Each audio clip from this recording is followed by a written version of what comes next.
Vamos con el libro que realmente importa, ¿eh? Este es el que realmente cuenta. Entonces, ahí.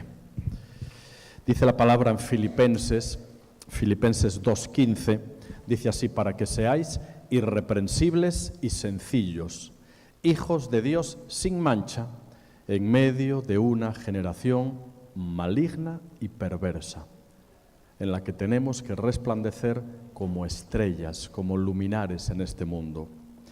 Un luminar, como acabo de decir, es una estrella. ¿Usted sabe qué se necesita para que una estrella brille?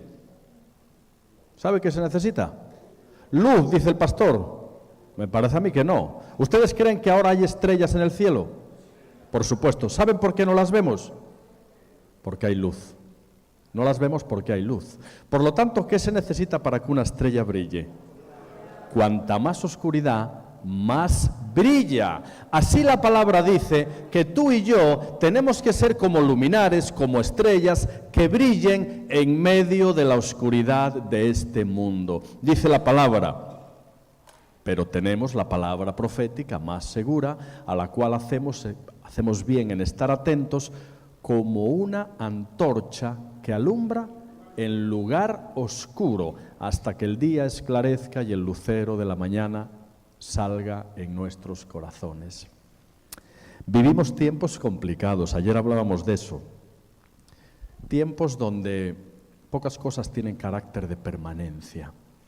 Hoy se lleva mucho la cultura del Kleenex, usar y tirar. Ya no se repara nada. Lo que no sirve simplemente se aparta y se compra algo nuevo. No hay mentalidad de conservar las cosas, no hay mentalidad de permanencia. Todo pasa rápido, rápido. Y en medio de esta sociedad tan rápida, tan fugaz, ¿saben? Ustedes y yo, amados, tenemos este libro. Este no es un libro antiguo. Este no es un libro moderno. Simplemente es un libro eterno. Y las verdades aquí contenidas son normativas para todo tiempo, para toda época, para toda edad, para toda historia, no pudiendo ser cambiadas ni tergiversadas a tenor de políticas o filosofías de turno, porque sécase la hierba, marchítase la flor, mas la palabra del Dios nuestro permanece para siempre. Este es el bastón que nos que nos guía en lo tortuoso y difícil del camino. Este es el faro, sí, que nos alumbra para que no nos estrellemos frente a las rocas y nuestro barco pueda llegar a buen puerto. Este es el aceite que sana y calma nuestras heridas. Este es el ancla que nos mantiene firmes en medio de las tempestades.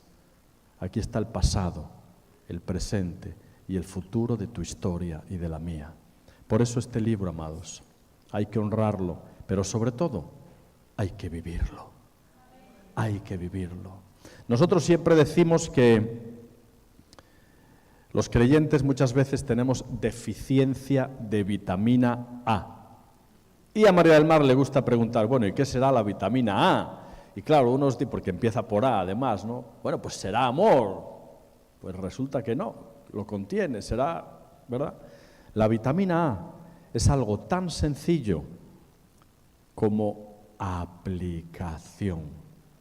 Lo importante no es leer, orar, que lo es, no es predicar, que lo es, no es hacer estudios bíblicos, que lo es. Lo importante, sobre todo, es aplicar lo que se lee, lo que se predica, lo que se ora, lo que se estudia. Porque si no aplicamos, nada tiene sentido. Nada tiene sentido. Hemos cantado y qué bonita la alabanza. Claro que sí, porque nos transporta, porque nos prepara, porque nos sitúa. Pero miren, ¿saben la gran pregunta? La gran pregunta es, ¿sigue la canción cuando traspasando las puertas del templo llegamos a la realidad cotidiana de nuestro día a día? ¿Sigue la música en el entorno cotidiano? Porque miren, a fin de cuentas esto es solo un lapsus en nuestra vida diaria. Venimos aquí un par de horitas, lo realmente importante no está aquí. Lo realmente importante está en tu hogar, en tu primer sistema de relaciones. Es ahí donde hay que aprender a aplicar lo que aquí se lee, lo que aquí se ora, lo que aquí se canta, lo que aquí se predica. Si no, no tiene sentido, ¿verdad? Por eso nosotros siempre decimos que la Biblia tenemos que interpretarla en clave familiar.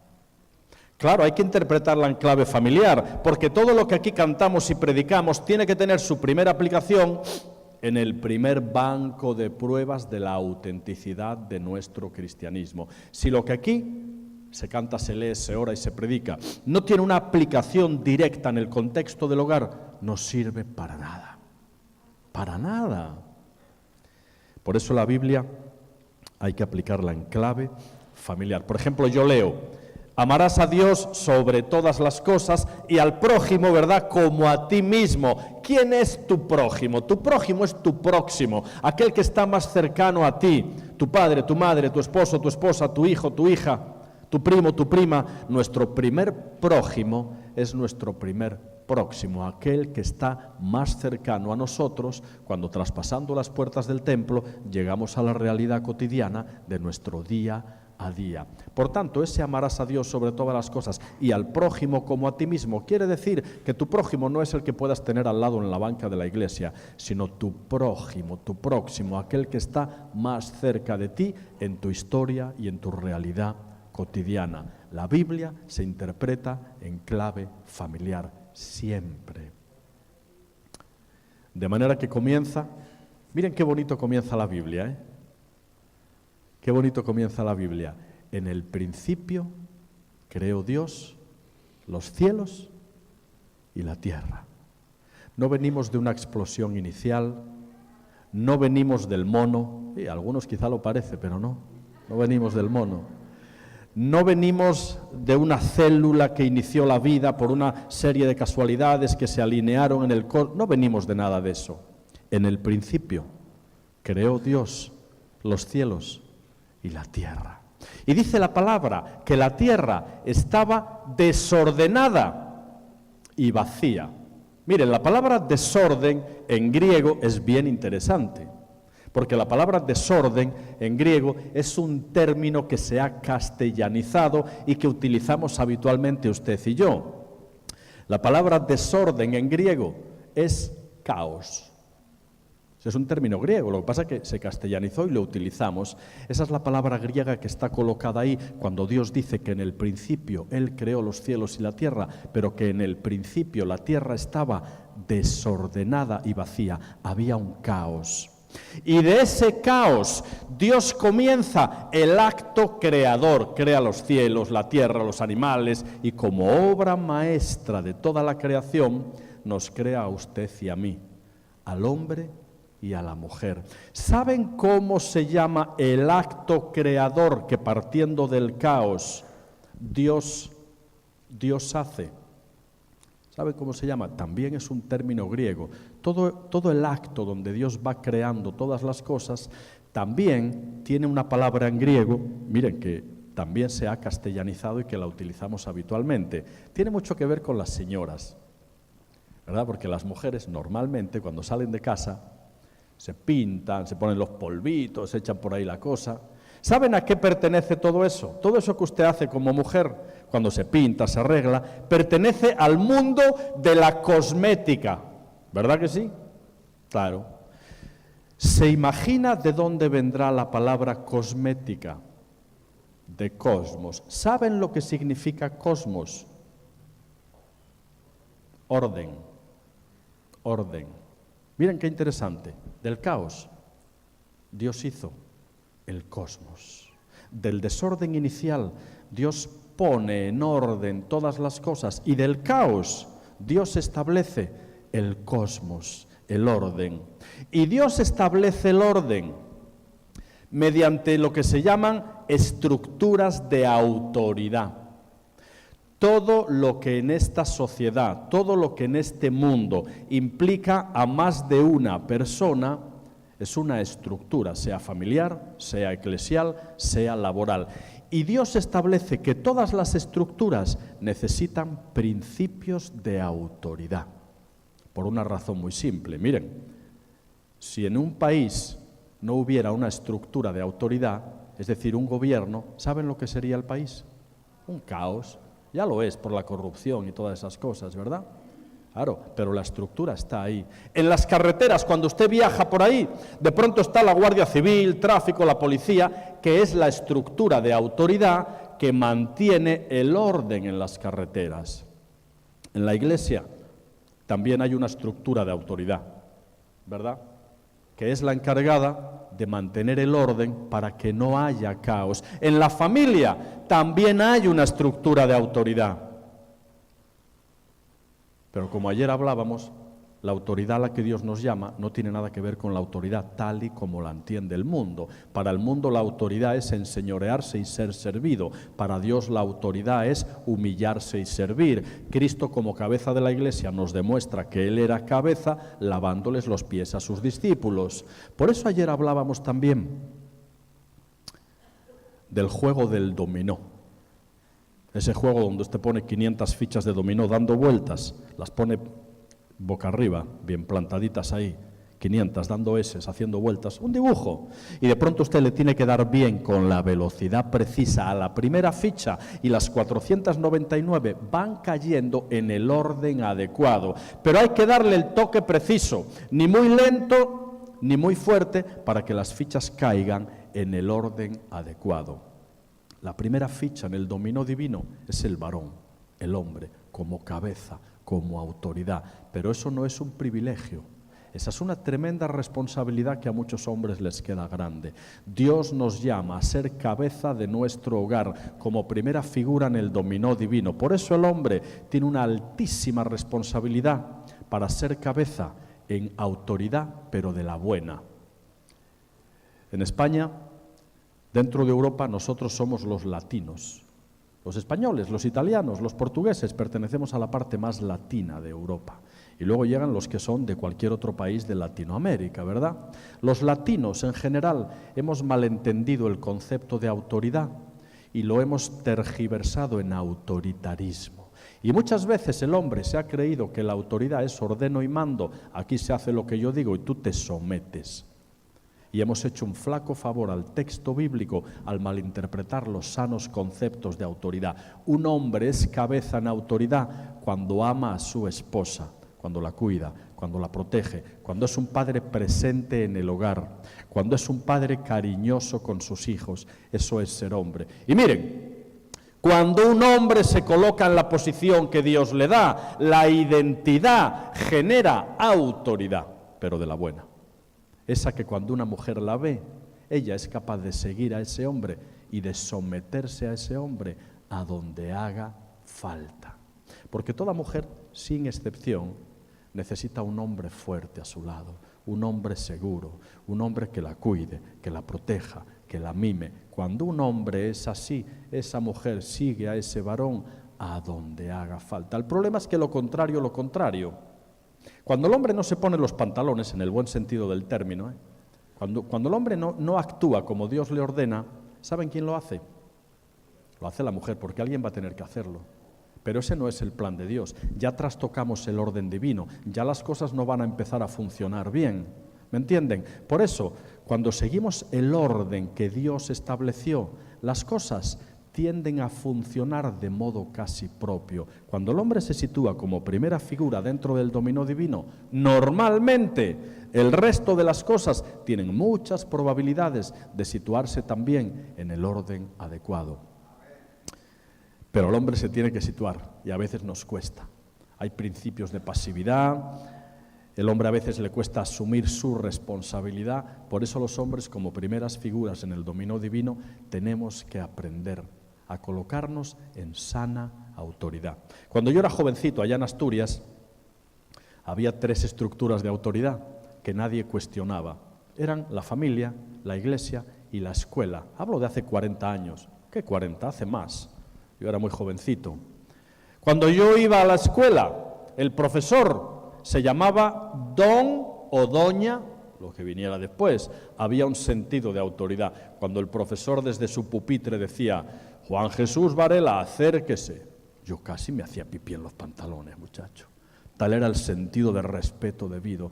Había una autoridad reconocida. Hoy en día, el colectivo de profesionales con mayor índice de depresión son los maestros. Porque los niños, no habiendo recibido en casa las claves de una educación y de una sana estructura de autoridad, cuando llegan al colegio no respetan a nada ni a nadie. Insultan a los profesores, les gritan, porque hemos roto las sanas estructuras de autoridad.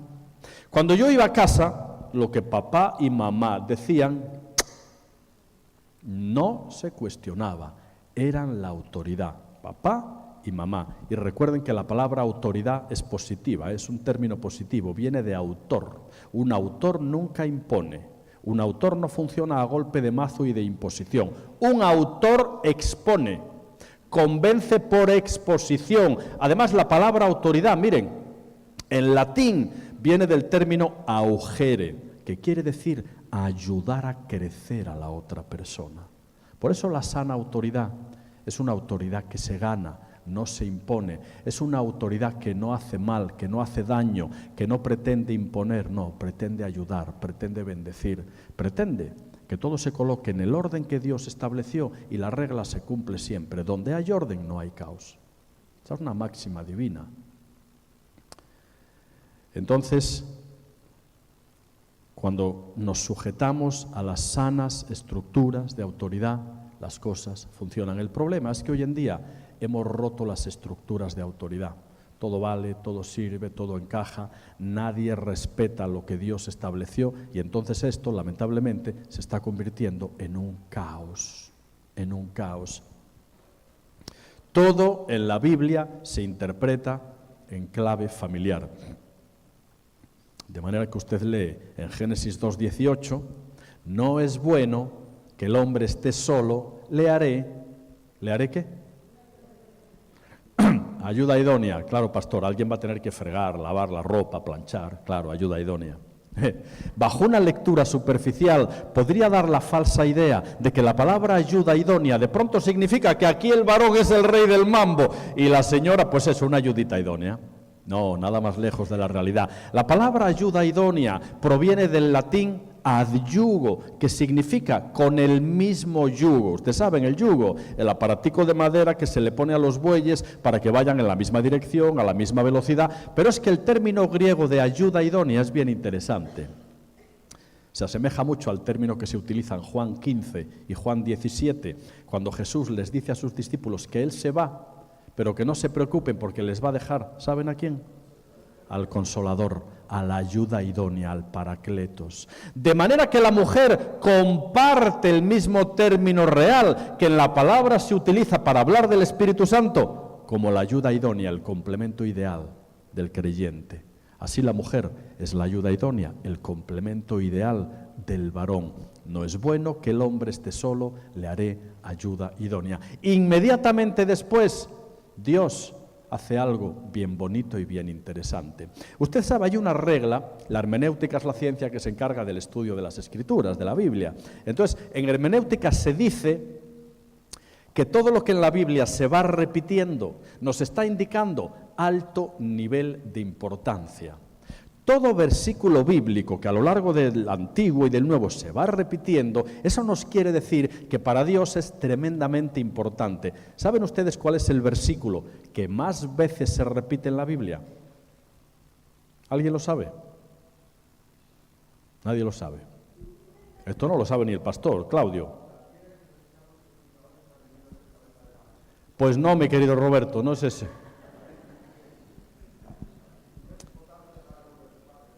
Sí, mi señor. Mira, solo hay 2 versículos, Roberto, que se repiten tanto en el Antiguo como en el Nuevo Testamento el mismo número de veces. En uno de ellos se festejó el año pasado el 500 aniversario de la Reforma. Mas el justo por la fe vivirá.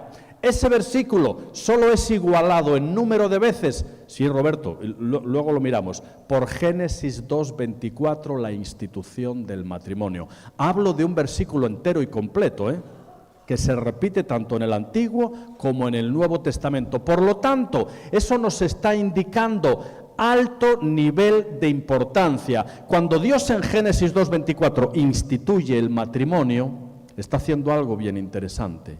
Está creando la estructura mediante la cual Dios iba a bendecir a toda la humanidad, porque luego llega Génesis 12, el pacto abrahámico, y Dios le dice a Abraham: en ti serán benditas todas las familias de la tierra. Desde ese momento Dios establece que la familia va a ser el vehículo que Él va a utilizar para bendecir a toda la humanidad. Ahora miren qué interesante.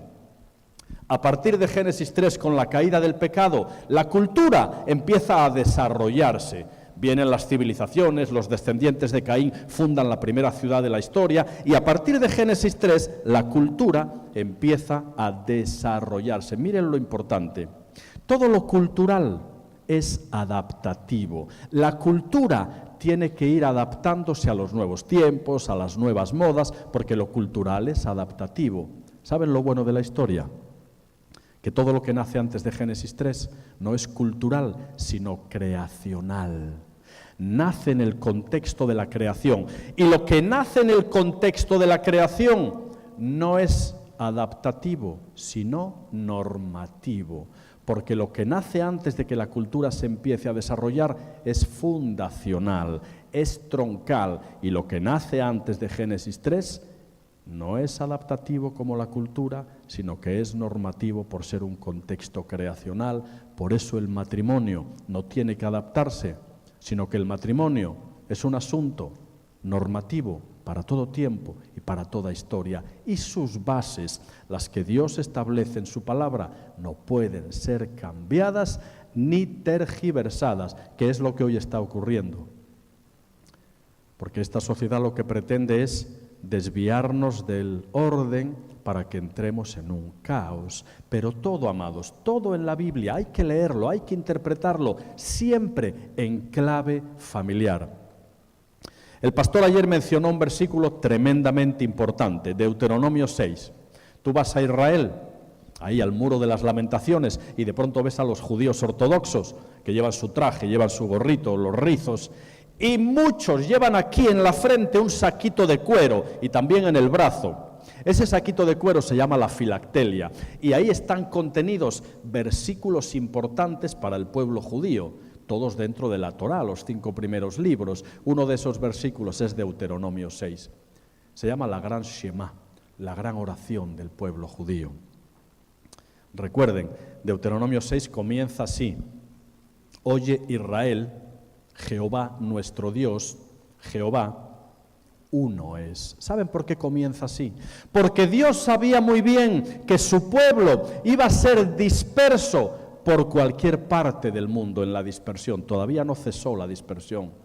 Quedan casi 6 millones de judíos que aún tienen que regresar a Israel. Y hay una profecía en el libro de Daniel que establece que cuando cese la dispersión del pueblo santo, todas las cosas serán cumplidas. Es una señal de los últimos tiempos. Y desde el establecimiento de Israel hace 70 años, como en ninguna otra parte de la historia, los judíos están volviendo a casa. Lo cual nos indica que los últimos tiempos están cerca. Entonces la pregunta es, ¿cómo nos hallará la venida del Señor?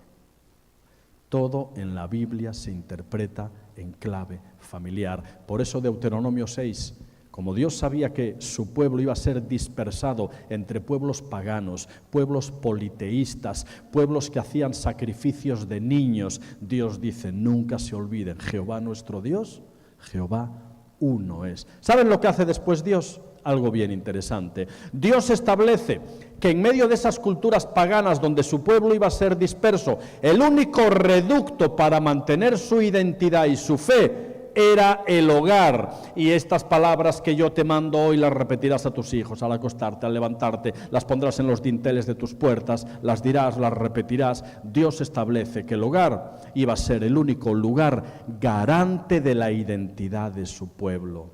Por eso, amados, las raíces de la fe no se adquieren en la iglesia, se adquieren en el hogar. Instruye al niño en sus caminos y aun cuando fuere viejo no se apartará de ellos. Por eso, usted, si vive en familia, que vive en familia, sea que tenga padre, madre, esposo, esposa, hijo, hija, en las familias hay que leer la palabra. En familia hay que orar. Y además les digo algo, porque usted cada día cuando sale de su casa es atacado, es tentado. Usted cada día cuando sale de su casa es confrontado con muchas cosas que son negativas, que pertenecen a la estructura de este mundo. No podemos salir de nuestro hogar desnudos, porque los dardos de fuego del maligno entonces sí que nos van a atacar. Usted tiene que salir revestido con la armadura de Efesios, que solo se puede obtener a los pies de Jesús, y que es una cuestión diaria que no tiene que ver tanto con el culto. Miren, Deuteronomio 18, 18 o 16, 16, una de dos, dice así: nadie se presentará delante del Señor con las manos vacías. El culto, esto que hacemos, se nutre con lo que usted aporta de lunes a sábado. Cuando usted lee, cuando usted ora, cuando usted aplica la palabra de Dios en su contexto, eso es lo que usted aporta cuando llega al culto. Por eso hay cultos que de pronto son tremendamente bendecidos. Mire, y de pronto la predicación pues tampoco fue gran cosa. Mire, la alabanza parece que tampoco. Pero lo que usted trae cuando viene al culto, de eso se nutre el Espíritu Santo para traer unidad y para traer bendición. Por eso el hogar se constituye en las raíces de la fe. Es en el hogar donde hay que orar, donde hay que leer la palabra, donde los padres tienen que tener tiempos devocionales con sus hijos, tienen que orar, tienen que leer. A María del Mar y a mí nos costó establecer con nuestro hijo Noel cuál era el tiempo adecuado para orar en familia. ¿Usted ora con su esposo y con su esposa en familia? ¿Ustedes tienen tiempos devocionales con sus hijos? Si la respuesta es no, algo está pasando, amados. Porque no es aquí donde hay que abrir la Biblia y orar. Es en la realidad cotidiana de nuestro día a día, donde hay que hacerlo. Hasta que nos dimos cuenta, claro, porque teníamos el privilegio de comer todos los días juntos, que no todo el mundo lo tiene. Pero si usted tiene el privilegio de comer en familia, al menos una comida al día, no ponga la tele, por favor. Eso corta toda comunicación posible. Y esta se va a reducir a aparta la botella que no veo o cállate que no escucho. La comida, miren, si usted tiene el privilegio de participar en familia, la comida es un lugar sagrado. ¿Saben dónde se daban las más grandes enseñanzas de Jesús? ¿En torno a qué? A una comida, a una mesa. Mesa y palabra son las bases del culto cristiano, porque el culto cristiano comenzó su andadura en el libro de los Hechos. ¿Saben cómo? Cenando en las casas. Y no era una cena como la practicamos nosotros, no, era una cena con alimentos, con comida, con bebida, porque la base del culto es una combinación de mesa y de palabra. De ahí que al Señor le llamaran comilón y bebedor, porque sus más grandes enseñanzas se daban en torno a una comida fraternal. Por eso, si usted tiene el privilegio en familia de participar de alguna de las comidas del día en familia, no desaproveche la oportunidad. Usted está en el contexto más indicado para los postres, abrir la palabra y tener un tiempo devocional. Compartir, compañerismo. ¿Saben lo que significa la palabra compañerismo? Es bien interesante. La palabra compañerismo significa comer pan con compañerismo. Y la Biblia nos enseña que tenemos que tener compañerismo. Por eso la mesa es importante y adquiere un carácter especial. Miren, estamos en tiempo de Navidad. De pronto llega la Nochebuena, la Nochevieja, la Navidad, y pasando todo el asunto comercial y todo el tema, ese es un momento especial para aprovechar la mesa, la comida, y tener un buen tiempo devocional en familia, dándole gracias a Dios por lo que celebramos, que es el nacimiento de nuestra esperanza, ¿verdad? Si la comida de Navidad se limita al pavo, el cordero, las gambas y todo el asunto, vana es nuestra esperanza. En la comida de Navidad deberíamos de abrir la palabra, recordar lo que celebramos y dar gracias a Dios por lo que tenemos. Todo en la Biblia, hermanos, hay que interpretarlo en clave familiar. Miren, el Antiguo Testamento finaliza en el libro de Malaquías en clave familiar. Y de pronto dice, habla Elías como prefigura de Cristo. Y dice las últimas palabras del Antiguo Testamento en Malaquías son: Él hará volver el corazón de los padres hacia los hijos y de los hijos hacia los padres, no sea que yo venga y hiera la tierra con maldición. Finaliza el Antiguo Testamento lanzando una profecía sobre la restitución futura del orden familiar. Miren qué tremendo. Finaliza en clave familiar. ¿Saben cómo comienza el Nuevo Testamento? También en clave familiar. ¿No les parece que Dios pudo haber enviado a su Hijo Jesús con 30 años total para 3 de ministerio público? Pero quiso Dios que su propio Hijo naciera en el contexto de una línea generacional, en el contexto de una familia, con unos padres, con una herencia. Así comienza el libro de Mateo con la genealogía de Jesús, entroncando al mismo Hijo de Dios en un sistema familiar, en una línea generacional.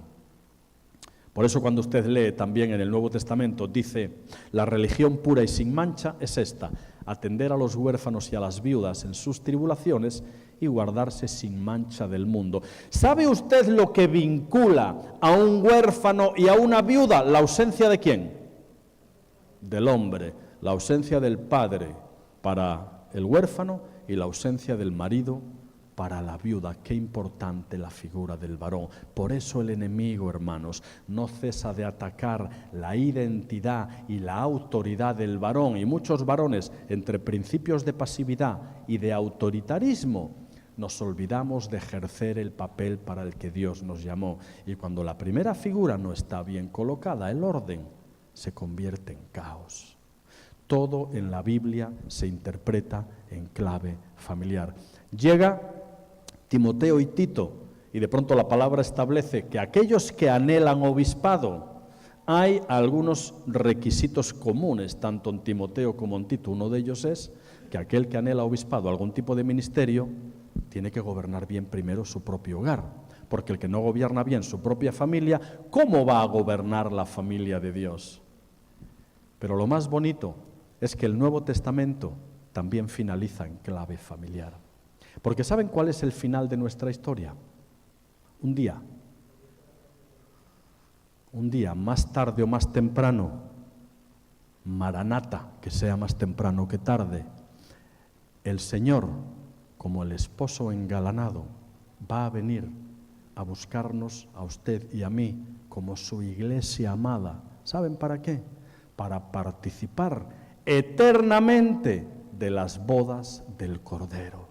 Comienza la Biblia en clave familiar en el Génesis y finaliza la Biblia en Apocalipsis en clave familiar, porque la institución que más le preocupa a Dios se constituye en el vehículo mediante el cual Él quiere bendecir a esta humanidad. Por eso hay que guardar la familia, por eso hay que vigilarla, por eso los roles que Dios estableció tienen que estar edificados en el orden correcto.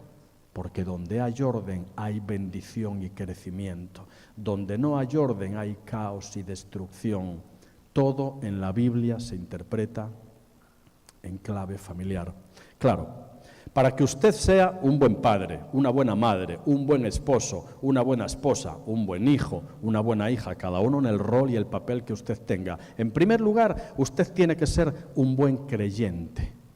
Porque es solo la base de nuestra conexión con Dios lo que nos asegura que podamos tener la autoridad y la sensibilidad para ejercer nuestro rol de padre, madre, esposo, esposa, hijo, hija. Por eso lo principal, amados, en esta mañana lo principal es que entendamos que la autoridad que Dios nos concede para ejercer el rol que tengamos que ejercer, solo la podemos obtener estando en conexión con Dios. No hay otra fórmula, es solo a los pies de Jesús que podemos obtener la unción, la capacidad, la sensibilidad, la autoridad para ejercer después el rol que nos toque en cada una de nuestras responsabilidades. Ahora, miren qué interesante. Usted recuerda la historia de Marta y de María, ¿verdad? Todos somos como Marta y María en un sentido.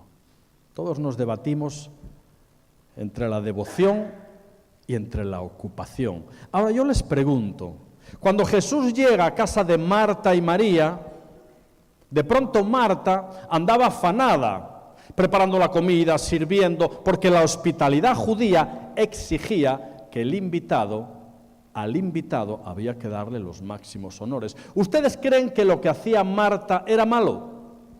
No, es que era bueno. Era bueno. Pero ¿saben algo?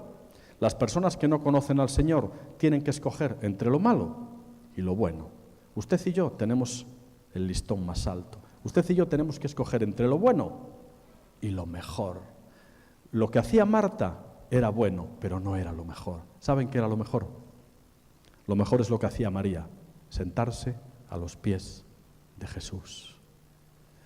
Y en la vida cristiana, usted no tiene que escoger lo bueno, sino que tiene que escoger lo mejor. ¿Recuerdan el tabernáculo? Todo el sistema sacrificial del tabernáculo apuntaba a Cristo como el verdadero Cordero Pascual. Todo el sistema sacrificial, todo eran tipos, modelos de lo que iba a venir. El tabernáculo estaba dividido en dos partes, el lugar santo y el lugar santísimo. ¿Y sabe qué cortina separaba el lugar santo del santísimo? El velo del templo que se rasga cuando Cristo muere. ¿Saben lo que había en el lugar santo? Había 3 muebles. El altar del incienso, el candelabro de oro y una mesa con 12 panes. Miren, el lugar santo es tipo de la iglesia, porque el altar con los 12 panes de la proposición simboliza la unidad de todo el cuerpo de Cristo.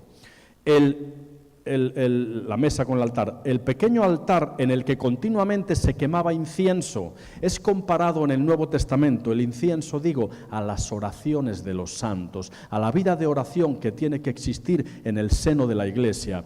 Y el tercer elemento, la menorá, el candelabro de 38 kilos de oro puro, fundido a martillazos de una sola pieza, eso representaba a Cristo como la luz y como la guía de este mundo. Ustedes saben que dentro del lugar santo, allí los levitas, que era la tribu encargada, ministraban. El lugar santo es tipo de la iglesia.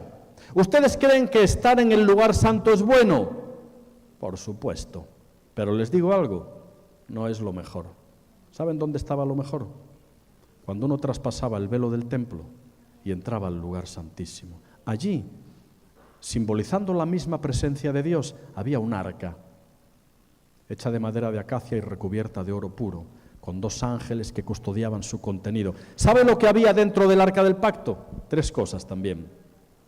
La vara de Aarón, una muestra del maná y las tablas de la ley.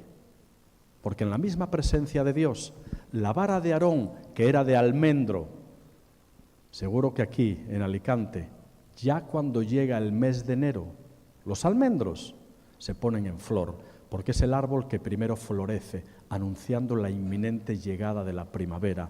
Pero era una vara de almendro que además tenía fruto, porque usted y yo no seremos reconocidos por nuestras predicaciones, por nuestros estudios, no, usted y yo seremos reconocidos por nuestros frutos. Por tanto, la vara de almendro simboliza que es en la presencia de Dios el único lugar donde podemos obtener el fruto del Espíritu Santo. ¿Recuerda cuál es el fruto del Espíritu Santo?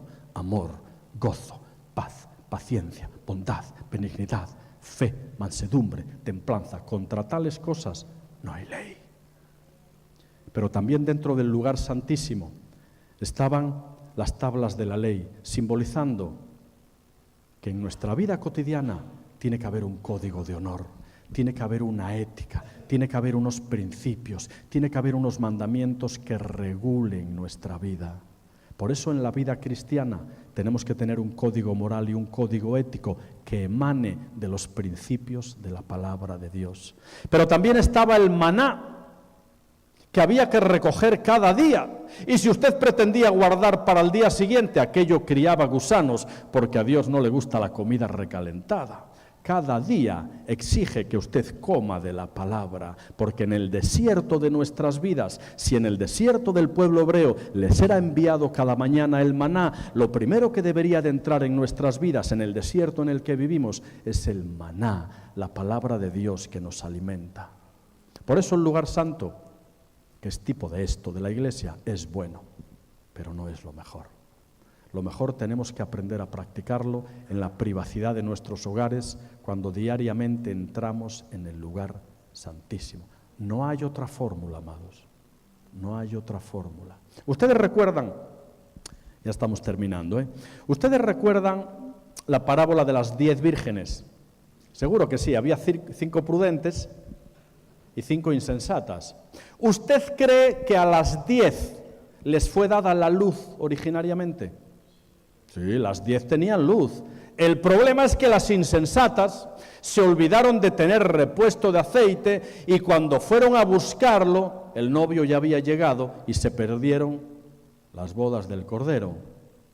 La luz, hermanos, es lo que Dios nos concede sin ningún esfuerzo por nuestra parte y por su pura gracia, porque por gracia sois salvos. Pero el aceite necesario para mantener la luz encendida, esa es tu responsabilidad. La luz nos las concede Dios por su pura gracia, pero el mantenimiento de la lámpara es una responsabilidad diaria y personal que solo te toca a ti. Miren, las lámparas judías, las más toscas, las de la gente más humilde, eran de barro, brutote, tenían una mecha de trapo. Mientras el trapo estaba en contacto con el aceite, emitía luz. ¿Saben lo que ocurría cuando no había aceite de repuesto? ¿Saben lo que le ocurría al trapo? Echaba humo. En vez de luz, echaba humo. Así en la iglesia, cuando en la lámpara de nuestras vidas no nos estamos proveyendo el aceite necesario para mantener la llama, el trapo, en vez de llama, empieza a echar humo. Humo de críticas, humo de carnalidad, humo de tibieza, ¿verdad? Por eso, usted y yo estamos cordialmente obligados, para mantener bien alto el tono de nuestra vida cristiana, obligados a que esa luz que un día el Señor nos regaló por su propia gracia, nos preocupemos nosotros de mantenerla siempre encendida. Porque cuando no hay luz, hay humo. Donde no hay orden, hay caos. Por eso lo más importante, ahora mismo, es que usted y yo apliquemos todo lo escuchado. Usted tiene que valorar si en su hogar está cumpliendo o no en su papel de padre, madre, esposo, esposa, hijo. Hay algo que cambiar, hay algo que mejorar. Quizá no están teniendo tiempos como pareja en familia, háganlo, porque donde no hay orden, hay caos. Quizá entre los esposos tampoco están orando como pareja, no digo ya como familia, no ocurre, hágalo, porque donde no hay orden, hay caos. ¿Usted quiere ver la bendición de Dios en su vida? Cumpla con el orden que Él estableció y mire, de forma automática Dios va a bendecir su vida. Por eso le voy a pedir que ahí donde está, ahora hagamos algo muy simple. Cierre sus ojos ahí, cierre sus ojos. Lo más importante de la predicación comienza ahora.